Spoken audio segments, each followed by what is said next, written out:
impossible to do so, even in my diary. I considered writing about it to be a forbidden act that would call for punishment.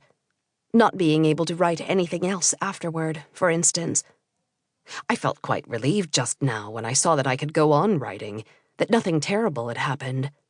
In fact, now that I have finally committed it to paper, I feel that it is an ordinary incident, far more common among families than I had originally thought. It may be that narrative, any kind of narrative, lends normality to people's deeds, including the most dramatic ones. But because this scene has remained frozen inside me, an image empty of speech, except for the sentence I told my lovers, the words which I have used to describe it seem strange, almost incongruous. It has become a scene destined for other people. Before starting, I reckoned I would be able to recall every single detail. It turns out I can remember only the general atmosphere, our respective places in the kitchen, and a few words or expressions. I've forgotten how the argument actually started, what we had to eat, and whether my mother was still wearing her white storekeeper's coat, or whether she had taken it off in view of the bicycle ride. I have no particular memory of that Sunday morning besides the usual routine, attending Mass, buying the cakes, and so on, although I have often had to think back to the time before it happened, as I would do later on for other events in my life. Yet I am sure I was wearing my blue dress, the one with white spots, because during the 2 summers that followed, every time I put it on, I would think, it's the dress I wore that day. Of the weather, too, I am quite sure, a combination of sun, clouds, and wind. From then on, that Sunday was like a veil that came between me and everything I did. I would play, I would read, I would behave normally, but somehow I wasn't there. Everything had become artificial. I had trouble learning my lessons, when before I only needed to read them once to know them by heart.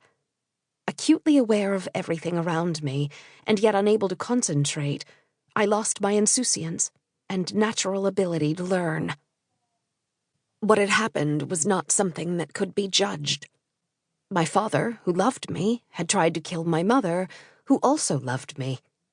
Because my mother was more religious than my father, and because she did the accounts and spoke to my school mistresses, I suppose I thought it normal for her to shout at him the same way she shouted at me.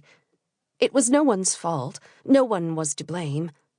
I just had to stop my father from killing my mother and going to jail. I believe that for months, maybe even years, I waited for the scene to be repeated. I was positive it would happen again. I found the presence of customers comforting, dreading the moments when my parents and I were alone, in the evening and on Sunday afternoons. I was on the alert as soon as they raised their voices. I would scrutinize my father, his expression, his hands. In every sudden silence, I would read the omens of disaster. Every day at school, I wondered whether, on returning home, I would be faced with the aftermath of a tragedy. When they did show signs of affection for each other, joking, sharing a laugh or a smile, I imagined I had gone back to the time before that day. It was just a bad dream. 1 hour later, I realized that these signs only meant something at the time. They offered no guarantee for the future. Around that time, a strange song was often heard on the radio, mimicking a fight that suddenly breaks out in a saloon.